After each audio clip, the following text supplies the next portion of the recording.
sur toi ce jour-là. Yep.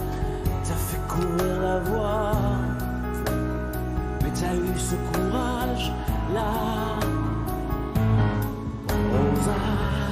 Rosa. Quelle belle chanson, Ouais. Rosa. Bonjour Frédéric. Bonjour, On va Laurent. effectivement évoquer cette personne qui est née il y a 105 ans, Ouais. c'était en février 1913, Rosa Parks, qui Ouais. est une figure emblématique de la lutte contre la ségrégation raciale aux États-Unis. Alors avant de revenir sur son parcours et l'acte, le fameux acte qui l'a rendu très célèbre, on va d'abord rappeler le contexte de l'époque. Oui, très lourd, évidemment. On est au tout début du XXe siècle, première moitié du XXe siècle.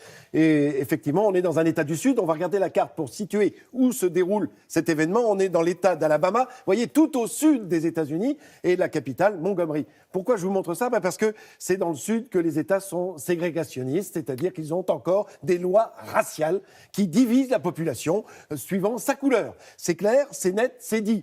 Alors, Rosa Parks, elle l'a raconté après. Dans son enfance, il y avait dans sa ville, il y avait des fontaines pour les Blancs et des fontaines pour les Noirs. Et elle en était même presque persuadée que l'eau était meilleure à la fontaine des Blancs, tellement on lui prouvait que cette différence était faite pour des gens meilleurs qu'eux. C'est ça, c'était fondé, Oui, c'était comme ça. et puis une pression psychologique absolument effroyable. Son grand-père veillait devant sa ferme toutes les nuits par crainte du Ku Klux Klan. Donc on est en ce début du XXe siècle, on est quand même encore dans une période terrible. On est aux États-Unis pourtant.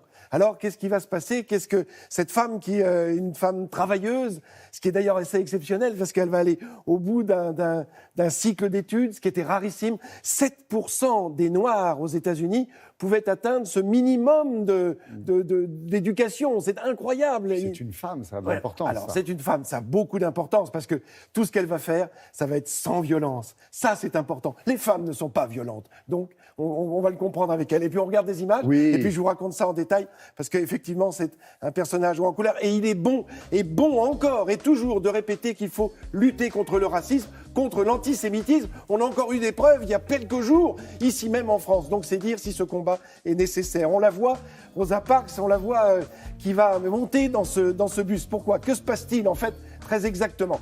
Rosa Parks a l'habitude de chaque matin de prendre ce même autobus. Or, il se trouve que dans cette ville de Montgomery en Alabama, les premières places sont réservées aux voyageurs blancs. Les Noirs pouvant s'y asseoir, mais tant qu'il n'y a pas de Blancs, à partir du moment où les Blancs viennent s'asseoir, il faut céder la place. Et ce matin-là, elle a piqué un coup de gueule. C'est trop, c'est fini, je n'en peux plus, il n'y a pas de raison, je ne me lèverai pas. Et elle n'a pas cédé sa place sur cette première banquette d'un autobus, juste pour aller travailler. C'est même pas un autobus pour aller s'amuser, c'est juste le quotidien qui était comme ça. Et ça, ce jour-là, elle a réussi à lever. Elle s'est assise pour se lever, si vous voulez. C'est un peu c'est le beau symbole. Et vous avez vu, elle a été arrêtée par la police. Elle a eu une amende de $14. Et très vite, ils sont soutenus. C'est-à-dire que tous les Noirs de Montgomery et d'Alabama vont boycotter les autobus. Donc, ils vont marcher, où on vient de le voir, prendre des taxis qu'on leur faisait payer très peu cher, évidemment. Et puis, elle va avoir un soutien extraordinaire, celle d'un certain pasteur Martin Luther King, qui va venir à son aide. On la voit là, à un certain âge, un âge certain même, toujours avec cette casquette Freedom, la liberté. Elle a toujours défendu, et pourtant elle a dû déménager parce que suite au changement des lois par la volonté de l'État américain, qui a demandé à ce que les lois d'Alabama soient changées après 380 jours de boycott d'autobus. Là, on voit ces derniers instants, c'est-à-dire ce convoi funéraire avec un bus des années 50 qui suit son cercueil. C'est évidemment tout un symbole. Elle est décédée en 2005 à l'âge de 92 ans avec le président George Bush qui a fait une apparition à la télévision pour faire un discours, pour expliquer qui elle était et rappeler ce qu'on leur doit, ce qu'on lui devait.